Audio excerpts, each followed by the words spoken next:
Well, here we go. And we trust that the technology gods are with us this time. Welcome, everybody. This is our long awaited um, presentation on the one skill that frees your time and makes your side business possible. Okay. And we promised to do this last week, Thursday. And quite frankly, we messed up because we started with the live and record. We realized, I think, way after the show that we had no audio. I left it up there still. Some people told me not to do that, but I I just want to leave it there because I suspect I'll be doing this 3 years down the road, and I want to leave all of the mistakes I made up there so people can see where we came from. Okay, so welcome everyone, and we're going to do a very I would call this it's a alteration of what we did last week. I was so excited last week, but we didn't get going, and so I have these live Q&As scheduled every week, and there's a topic scheduled for each week, and so I really didn't want to fall behind schedule and kick the can down the road for the umpteenth time. So I decided to leave the schedule as it is, and I'm going to do this one and release it sometime before the following Thursday, which is right now just 2 days away as I'm recording this on Tuesday evening. So it's going to be rushing, but I hope you guys bear with me. So without any further ado, let's see what we can do with the presentation that we had from the last time. Good. No, we don't want to do it that way. We want to do it this way. And that was the topic, the hidden skill that frees your time and make your side business possible.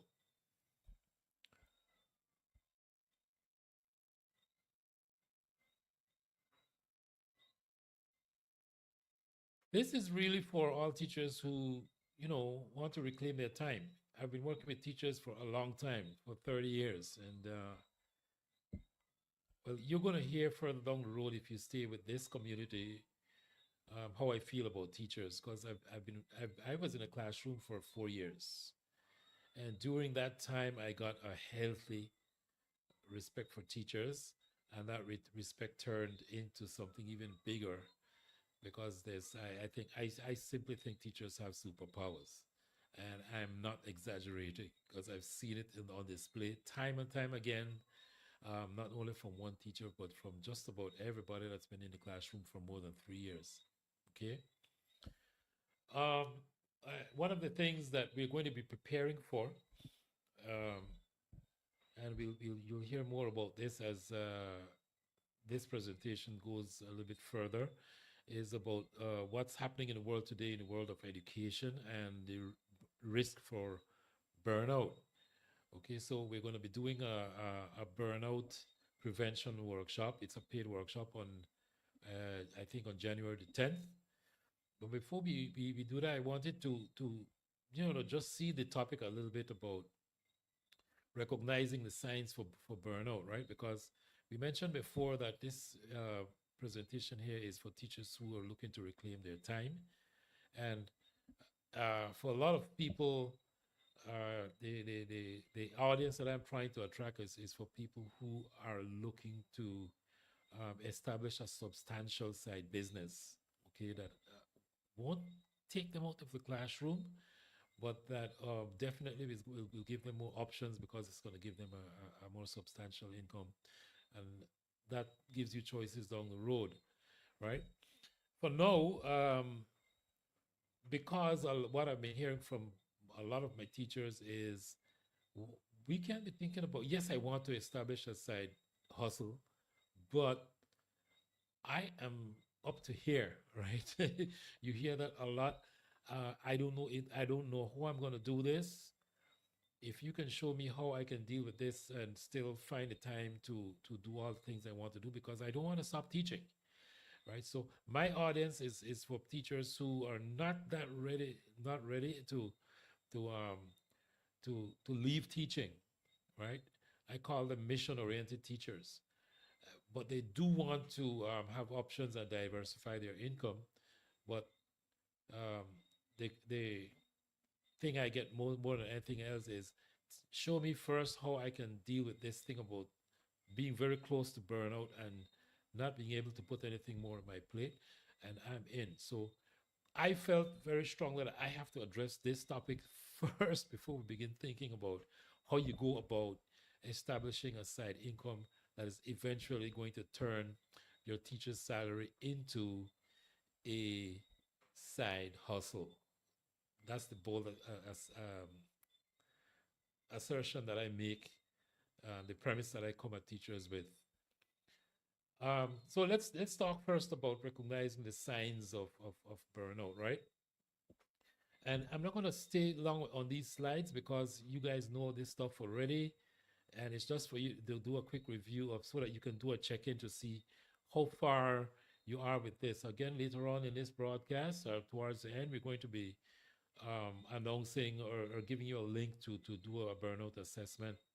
Nothing scientific, just a rudimentary assessment that you can take to see how close you are to burnout, right?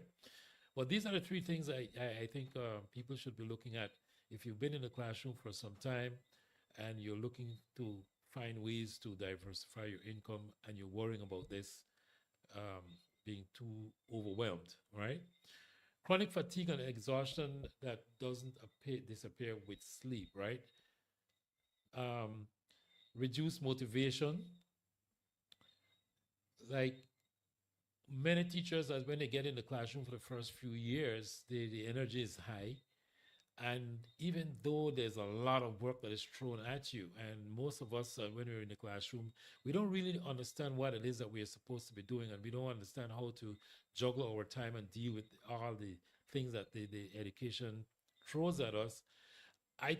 My estimation is that for the first 2 years, most of us don't didn't know what the heck we were doing.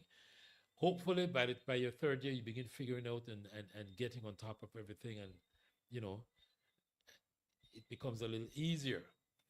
But what happens to a lot of teachers as they go down the road is they lack they lose the drive to pursue their personal goals because they kind of sell out to their profession, right? Teaching is a mission oriented something, and we all know that to be a very good teacher, you got to care a lot about the children in your class and the families that they come from. And if something has to go, the first thing that goes for a lot of the teachers I've been working with over the years um, is the fact that they put their personal things aside. The mental stress, of course, and the symptoms are always there. The increased irritability, worrying, and this inability to switch off at the end of the day, right? Doesn't happen to everybody, but every time a teacher used to walk into my counseling room, um, I'd say more often than not, this was one of the things that they mentioned, right? The teaching reality is that um, meaningful work should not cost you your health, your dreams, or your peace, right? You should not have to put your personal goals aside. And I feel strongly that despite dedicating your life to the teaching profession, you should be able to look forward to the day when you have options. And I'm talking about financial options, yes. Um, there are contributing factors to the stress that we talked about in the previous slide. Of course, these are easily recognizable for all teachers. Heavy workloads, the chronic lack of resources that almost all schools complain about. Some more than others, but still, it seems to be a global complaint. And of course, the student behavior challenges, and the teaching profession has always had behavior challenges, but for some reason, a lot of the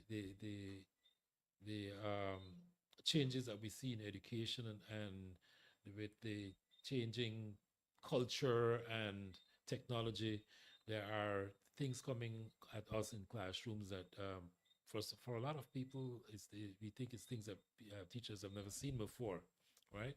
And so the overall impact, as we see here, is that the overall picture presents a major hurdle in the way of teachers pursuing anything like a side income. And so, once again, this is a big reason why I felt I had to address this first before we delve into the details of building a side income, using your teaching skills as something you can monetize outside of the classroom.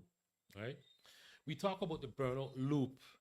Okay, when you become overcommitted, as we mentioned before, not being able to switch off, you become emotionally exhausted, and so of course no energy.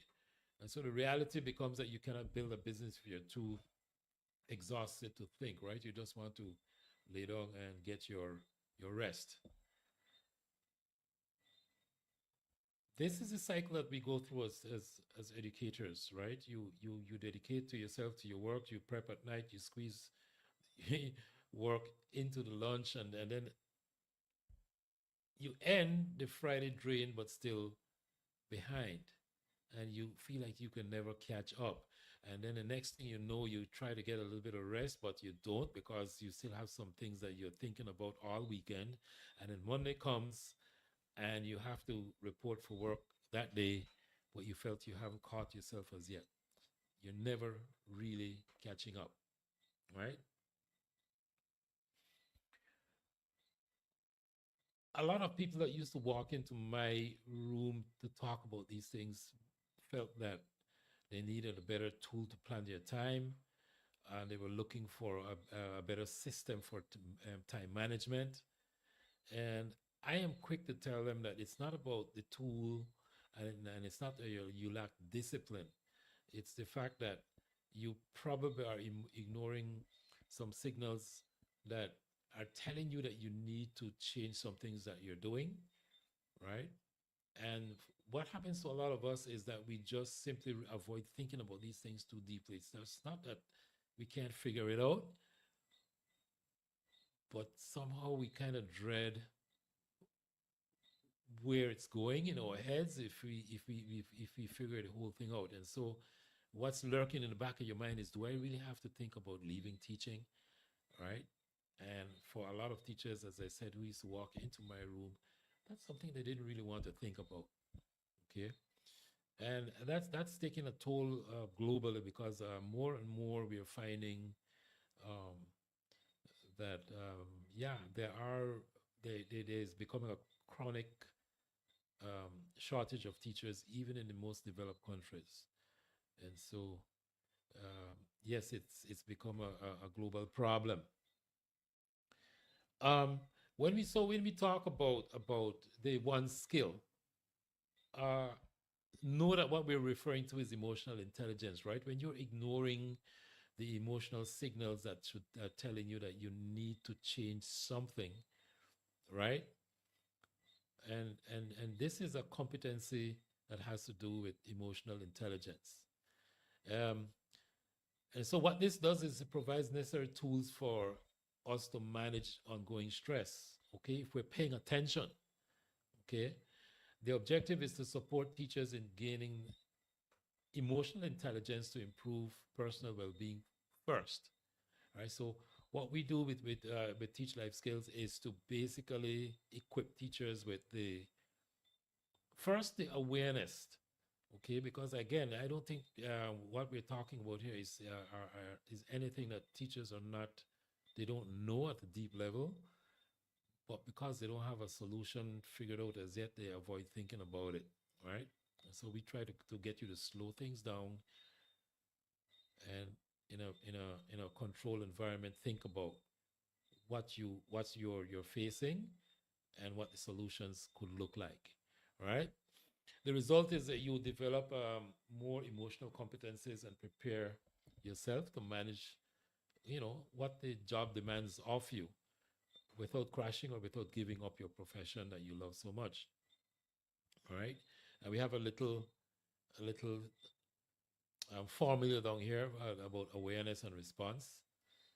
You recognize, understand, and navigate emotions intentionally, right? So instead of avoiding thinking about it, you sit with somebody that's going to slow things down and, um, take it one step at a time, but have a plan as to how you're going to give yourself options for the long term. All right. We're not going to be promising anybody overnight success, but if you slow things down, you can figure it out. Very briefly, again, because we don't want to go too deeply into this stuff, the five elements of emotional intelligence, um, according to the experts, and in case you haven't heard, the researchers has been telling us for the last 20 years now, or probably longer than that, that in terms of creating success for yourself, emotional intelligence is where it's at. It is more important than um, cognitive intelligence. All right, so it's one of the things that recent research has been pointing to for a number of years now. And so these are the four or the five elements of emotional intelligence. And let me preface this by telling you strongly that just being aware of this, it increases your EI already just by putting your focus on this kind of information, because it slows down again, and you begin getting more aware. You take a closer look at what your habits are, right?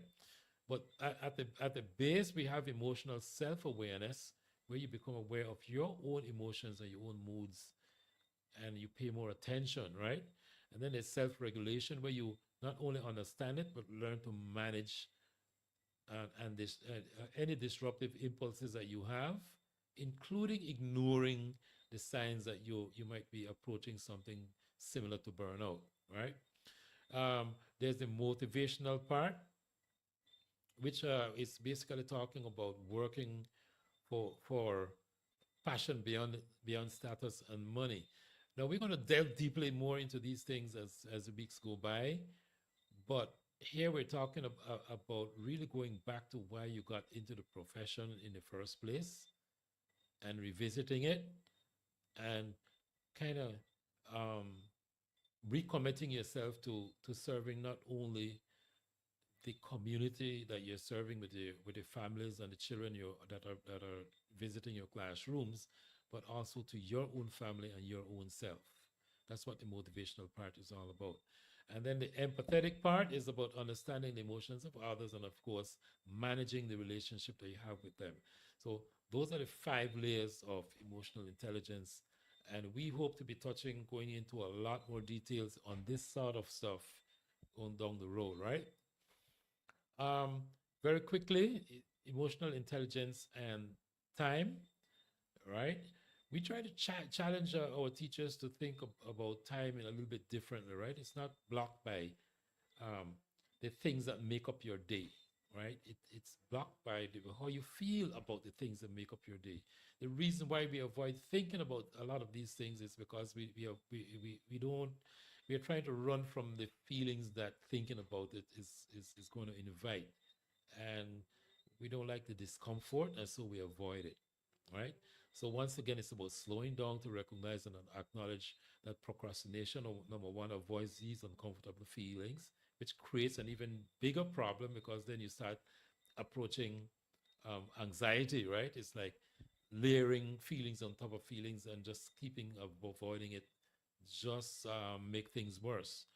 Overcommitment avoids guilt, and saying yes avoids judgment. So we're talking about people who say yes to everything, and so it takes up more and more of their time, again, running from their feelings.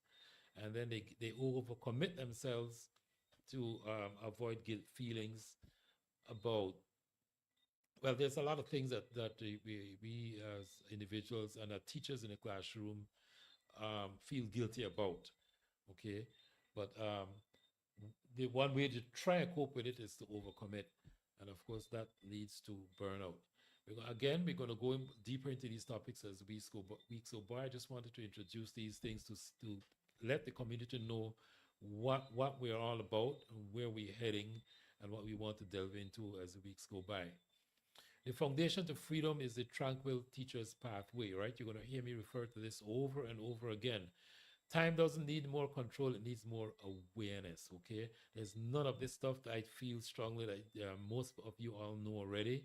We just hope to slow things down enough for you to become more aware and to look at it deeply and to stop avoiding the discomfort, right? Look at it square in the face and address it. Emotional intelligence is the model for addressing fears and mitigating burnout. And then you develop a set of skills that form the basis for achieving a calm and profitable place from where you can go out and build your side business. So the goal is to move from overwork to being what we call a tranquil entrepreneur, right? Teaching and entrepreneurship has a big, huge overlap, and it's something that I need to talk to you as teachers about. Okay, there's a lot happening in the world right now in the world of online courses, and I'm going to talk more about this next week and the week after. But we're talking about a $30 billion industry, and it's probably going to be more than that.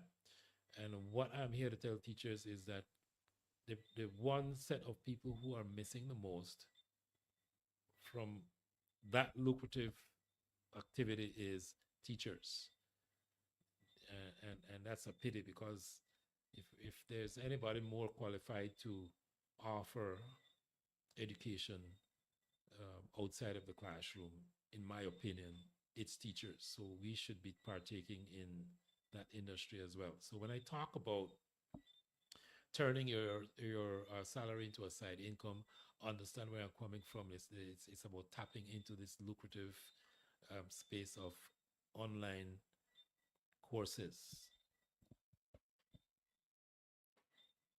I'm seem to be going backward here, but I think I have my slides a little bit re- disorganized. All right, but when we look at what's going on with the life of a teacher, take a look at these. Right, chronic stress, their inability to manage the stress, and what we are saying here is that you have to shift your focus um, before you think about income diversification. So by January, we're gonna be finishing off with this workshop that I'm talking about.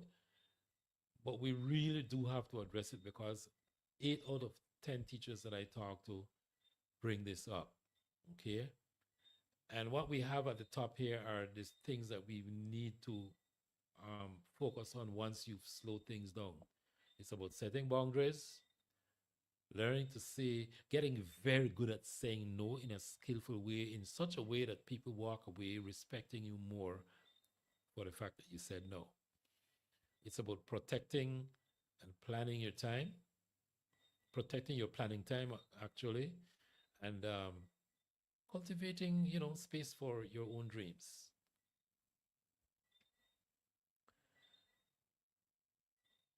We have a 3-step process for this: notice, name, navigate with intention and not fear, right? So the avoidance, the refusal to look the discomfort in the face, realizing that that this discomfort is not going to kill you. It's just, as a good friend of mine and coach says to me all the time, it's just a vibration in your body.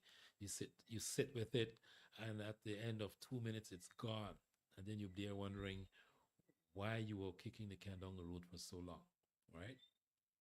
Again, we're going to delve some more into these things. We're just touching on them today. Your next steps, because we only have about 5 more minutes, is to understand that emotional intelligence creates time, clarity, emotional bandwidth, and the creativity that you need to establish a side business. Okay. We're going to have upcoming broadcasts where we will reveal the 5 core skills that you need to master, right? And starting with the paid burnout workshop on January the 10th. All right. Um,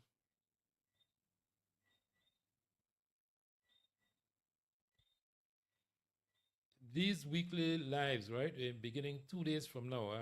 I don't know when you're going to see this. If you're going to be watching the replay, actually it has to be the replay because we're not doing this one live, right? But we're hoping that this turns into a Q&A where I'm going to be doing less and less of the talking from my own content and just spend the time answering questions. Okay. And again, as the weeks go by, we'll be doing more and more training and giving more and more tools for teachers to build on the next chapter. Um, Once more, the January the 10th burnout prevention and stress workshop is something that you can uh, actually sign up for. Let me see if I can pull. Um,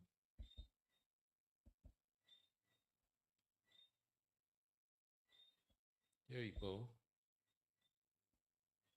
If you take a look at that, there's a way that you can sign up for the workshop, right? Remember, it's a paid workshop. I think it costs about $47, and you can sign up for that as soon as you want. You just have to follow what you see there. Okay. Um, I don't have a whole lot of time for. Well, this is not one of the lives, but 2 days from on Thursday the 4th. We hope that you guys come with questions.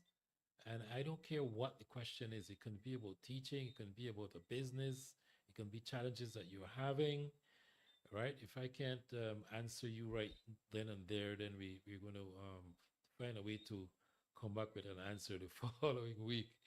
All right. I want to spend my time with teachers. Um, I've left the introduction to last because I knew I had a lot of things to get through. Right now, I'm actually looking for some media assets that I wanted to. Okay, here we go. Let me put this up. This sticker that is gonna just to remind you guys, right? Um, so to finish off, join us for the live on Thursday at 6 p.m. Atlantic Standard Time. All right, we're going to be shifting out the topics one week after the next. And as the community grows, we're hoping that more and more of you show up and that you come with your questions and that we spend our time just having a grand old time talking about the teaching profession and how to diversify our income without getting out of the classroom. Or even if you want to get out of the classroom, if you can replace your teacher's salary with and make it your side income, then of course that could become an option. But we're hoping that we're talking to mission-oriented teachers who teaching is in your blood, and you want to keep it going. So I'm not going to prolong this. Enjoy the rest of your week. Come with your questions, and again, because you're going to be seeing this in replay, I really appreciate if you can give me your comments, right? And questions. We appreciate comments, but we appreciate questions even more.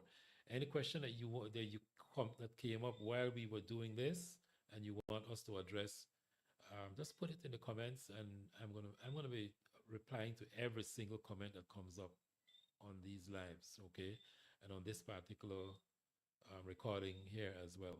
I'm gonna touch the share button as soon as we finish with this recording. So that's it for this week. Enjoy your week, and we'll see you in 2 days and, of course, next week as well. Bye.